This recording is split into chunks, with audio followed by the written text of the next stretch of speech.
各位，我哋今日睇呢頭樓真係靚㗎，70萬唔到咧，可以做2房，仲帶埋電梯嘅，仲係帶埋裝修嘅。呢個房咧，即係我哋從呢個地鐵口行過去，差唔多500米左右啦。旁邊商業都可以睇到㗎啦，商場都係幾方便嘅。我哋呢個樓盤樓下咧都有菜市場嘅，買餸都係幾方便。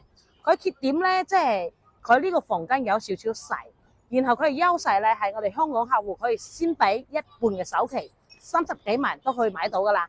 好，而家帶大家去睇下呢套房係點樣嘅。項目位於羅湖蓮塘地鐵口500米，4200到4500每月租。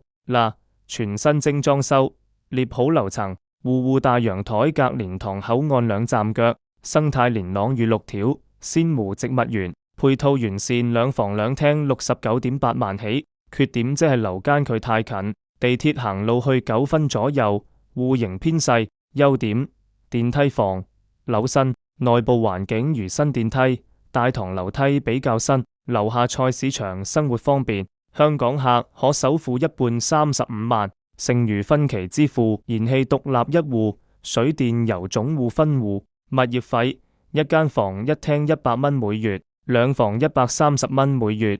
綜合服務費28蚊每套，水5.32蚊每方，電0.7蚊每度。看房可以隨時點擊我頻道諮詢。